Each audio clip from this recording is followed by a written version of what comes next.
Hello दोस्तों, कल हमने टीचिंग एप्टीट्यूड के प्रिंसिपल्स को पढ़ा था। आज हम ऑब्जेक्टिव को पढ़ेंगे। Objective of teaching. थाइन के अनुसार शिक्षण का अर्थ सीखने में वृद्धि करना है। थाइन है, बहुत बड़े विद्वान हुए हैं। उन्होंने क्या डेफिनेशन दी है कि शिक्षण का अर्थ सीखने में वृद्धि करना है। और शिक्षण को इंग्लिश में टीचिंग कहते हैं। टीचिंग, जिसका अर्थ भी क्या होता है, सीखना। ठीक है, टीचिंग क्या होती है, एक कौशल युक्त क्रिया होती है। अगर टीचिंग में इफेक्टिव कम्युनिकेशन नहीं होगा तो वो टीचिंग नहीं कहलाती। ठीक है, उसके अंदर मेन क्या होता है, कौशल की बहुत ज़्यादा ज़रूरत होती है, कौशल युक्त क्रिया होती है। ठीक है, ऑब्जेक्टिव, इसके उद्देश्य क्या है टीचिंग के, वो हम पढ़ेंगे। फर्स्ट क्या पॉइंट है, शिक्षक और शिक्षार्थी दोनों क्रियाशील बने रहें। शिक्षक और जो शिक्षार्थी हैं वो दोनों ही क्रियाशील रहें। शिक्षण अर्थपूर्ण होना चाहिए। शिक्षण और शिक्षक में फ़र्क होता है। शिक्षण होता है टीचिंग और शिक्षक होता है टीचर। जो शिक्षण है वो अर्थपूर्ण होना चाहिए। मतलब क्या है, जो ऐसा शिक्षण होना चाहिए वो आपको डेली लाइफ में यूज हो सके। ऐसा ना हो कि जिसका यूज ही ना हो। अर्थपूर्ण, मीनिंगफुल होना चाहिए। ठीक है, थर्ड पॉइंट क्या है, शिक्षण ऐसा हो जो विद्यार्थी के व्यवहार को प्रभावित डाले।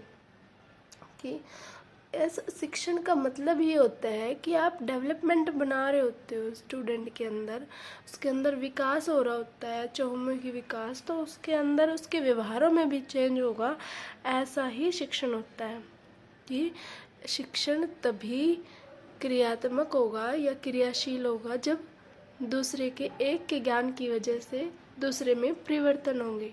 ठीक है, व्यवहार में परिवर्तन होगा। फोर्थ पॉइंट है, शिक्षण ऐसा होना चाहिए, शिक्षार्थी का चहुमुख विकास करने वाला ही होना चाहिए। ये मैंने अभी बताया ही है। नेक्स्ट पॉइंट है, शिक्षण प्रगतिशील समावेशी होना चाहिए। प्रगतिशील और समावेशी क्या होता है वो मैं बताती हूँ। प्रगतिशील सीखने वाले पर केंद्रित होना चाहिए। ऐसा नहीं है कि टीचर अपने आप बोल के चला गया और बच्चे को कुछ समझ ही नहीं आया। शिक्षण सीखने वाले पर, लर्नर सेंटर बेस्ड प्रणाली पर डिपेंड होना चाहिए। नेक्स्ट पॉइंट है, कक्षा का अनुशासन लोकतांत्रिक हो। जो डेमोक्रेटिक है वैसा होना चाहिए कक्षा का अनुशासन। ऐसा नहीं है कि स्टूडेंट को बोलने ही नहीं दिया जा रहा, प्रश्न ही नहीं पूछने दिया जा रहा, बच्चे ऐसे उदास बैठे हैं, उनको कुछ समझ नहीं आ रहा, तो ऐसा नहीं होना चाहिए। अनुशासन लोकतांत्रिक होना चाहिए। ठीक है, नेक्स्ट पॉइंट है, शिक्षण शिक्षार्थी की रुचि एवं प्रयास पर आधारित होगा। जो शिक्षण है वो शिक्षार्थी की रुचि, जो पढ़ने वाला है उसकी रुचि पर और उसके प्रयास पर आधारित। अगर स्टूडेंट का इंटरेस्ट नहीं है, वो पढ़ ही नहीं पा रहा, वो समझ ही नहीं पा रहा, तो क्या फ़ायदा उसको, वो प्रयास ही नहीं कर रहा, वो रिवाइज ही नहीं कर रहा। अब जैसे मैं पढ़ा रही हूँ, ये अगर आप रिपीट ही नहीं करोगे, पढ़ोगे ही नहीं, याद ही नहीं करोगे, देखोगे नहीं, तो कैसे होगा, ऐसे नहीं चलेगा। सतव्यापक मूल्यांकन की व्यवस्था होगी। सतव्यापक जो ऑलराउंडर इवेल्युएशन है उस पर डिपेंड है। ठीक है, सतव्यापक मूल्यांकन की व्यवस्था होगी। नेक्स्ट पॉइंट है, गृह कार्य अर्थपूर्ण होना चाहिए। ऐसा नहीं जैसे CW आपने देखा होगा, जो सेम CW होता है वैसे ही HW दे दिया जाता है, सेम उसको कॉपी कर लेते, ऐसा नहीं होना चाहिए। अब जैसे कोई भी चीज़ पढ़ा दी, क्लास में कोई चीज़ पढ़ा दी, मैथ के फॉर्मूले बता दिए, तो उससे रिलेटेड एक्टिविटी दो बच्चों को करने के लिए कि इंटरेस्ट बने बच्चे का। ठीक है, वो अर्थपूर्ण शिक्षण होगा। व्यक्तिगत विभिन्नताओं को महत्व, लचीली पाठ्यचर्या। जो व्यक्तिगत विभिन्नताएं हैं, जैसे किसी का दिमाग ज़्यादा चलता है, किसी का कम चलता है, ऐसे इन विभिन्नताओं को कवर करें। ऐसा नहीं है जो पिछड़े बच्चे हैं वो पिछड़े रह जाएं और जो ब्रिलियंट बच्चे हैं वो आगे निकल जाए। ऐसा नहीं होना चाहिए कि सारे बच्चों को साथ में लेके चलो कि सबका विकास करना है। चलो लचीली पाठ्यचर्या, कि ऐसा नहीं है कि पहले कठिन फिर इजी, मतलब इस तरीके से कि हाँ टाइम पीरियड रख के और पाठ्यचर्या को फ्लेक्सिबल बनाए। ठीक है, ये शिक्षण आपका प्रगतिशील और समावेशी होना चाहिए। समावेशी होगा कि सबको इक्वल लेके चलो। ठीक है, सभी की आवश्यकताएं जिसमें पूरी की जा सके, ये ऑब्जेक्टिव है। और भी हैं अभी। नेक्स्ट है 6 पॉइंट, शिक्षण स्वयं सीखने, निर्णय लेने, रणनीति बनाने आदि के लिए प्रेरित करता है। अगर आपने अच्छा शिक्षण है उसके बाद वो खुद सीखेगा। ठीक है, कोई भी टॉपिक पढ़ा दिया, इंटरेस्ट लेगा, गूगल पे सर्च करेगा, कुछ भी है, खुद सीखेगा, निर्णय लेगा और उस पर कार्य करने की रणनीति बनाएगा, उसके लिए प्रेरित करेगा। अच्छा शिक्षण शिक्षक छात्र दोनों को पूरे जीवन सीखने वाला बनाता है। जो शिक्षण होता है वो दोनों को ही, शिक्षक को भी और छात्र को भी, दोनों को ही पूरे जीवन सिखाता है। टीचिंग से शिक्षण और शिक्षार्थी दोनों में स्थायित्व, आशा और अभिप्रेरणा विकसित करता है। सेल्फ मोटिवेशन बहुत ज़रूरी है, लेकिन कब तक बाहर से मोटिवेट होते रहोगे। सेल्फ मोटिवेट होना भी बहुत ज़रूरी है, क्योंकि बाहर वाली कि हाँ उस पर्सन ने ऐसा किया, वो ऊंचाइयों को छू गया, ऐसी वाली चीज़ें जो मोटिवेट करती हैं किसी कार्य को शुरू करने के लिए, जारी करने के लिए और उस कार्य को ख़त्म करने के लिए मोटिवेशन की बहुत ज़रूरत है। लेकिन सेल्फ मोटिवेशन कि आप किसी का वेट ना करना पड़े, आप खुद के मोटिवेट करने वाले आप खुद ही हो। ठीक है, किसी और पर निर्भर ना होना चाहिए पड़े। टीचिंग हमें ये सिखाता है। शिक्षण छात्र के अनुभव और उनके सब्रों को महत्व देता है। जो शिक्षण है वो छात्र के उसका बोलने की आज़ादी देता है। ठीक है, उसके अनुभव को शेयर कर सके ऐसा वो बनाता है।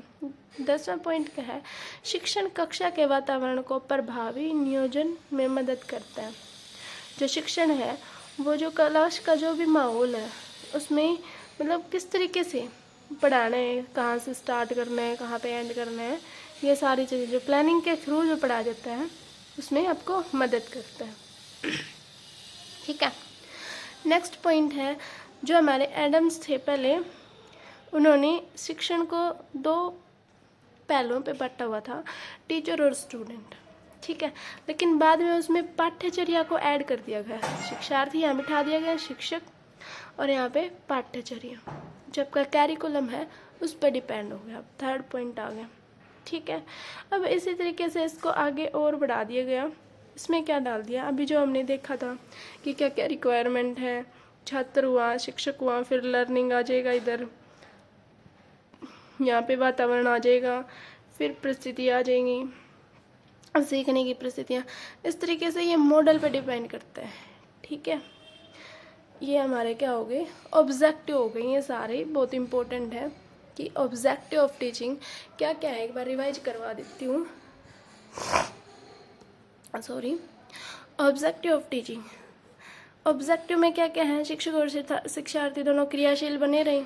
क्या क्या उद्देश्य हैं, दोनों क्रियाशील रहें, शिक्षण अर्थपूर्ण होना चाहिए, शिक्षण ऐसा हो जो विद्यार्थी के व्यवहार को बदल दे, चेंज करे, शिक्षण विद्यार्थी का चहुमुखी विकास करे, विद्यार्थी का चहुमुखी विकास हो, शिक्षण प्रगतिशील होना चाहिए।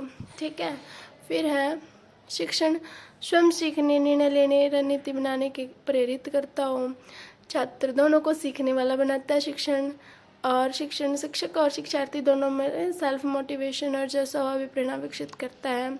शिक्षण छात्र के अनुभव और सब्रों को महत्व देता है। शिक्षण कक्षा के वातावरण को प्रभावी नियोजन में मदद करता है।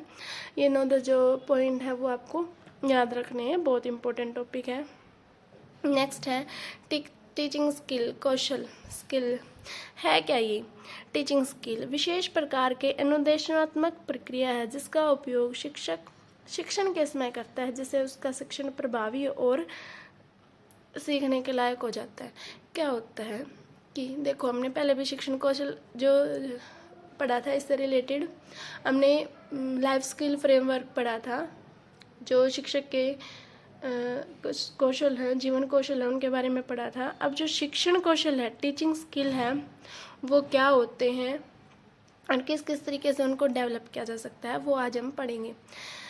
टीचिंग स्किल ये एक विशेष प्रकार की ऐसी प्रक्रिया होती है जिसका उपयोग शिक्षण करते समय शिक्षक अपने अनुसार जब उसको ज़रूरत पड़ती है शिक्षण को प्रभावी बनाने के लिए किया जाता है। इसके लिए कुछ पॉइंट है। उद्दीपन परिवर्तन कौशल, पुनर्वलन कौशल, उदाहरण कौशल, प्रस्तावना प्रश्न कौशल, संप्रेषण कौशल, प्रश्न पूछना कौशल, व्याख्यान कौशल, कक्षा प्रबंधन कौशल, शामपट कौशल, समापन कौशल। ये क्या है? टीचिंग स्किल के पॉइंट है। इसमें से भी क्वेश्चन आ जाता है कि टीचिंग स्किल के पॉइंट है या नहीं है, तो एक मतलब नो करके वो आपको बता देगा।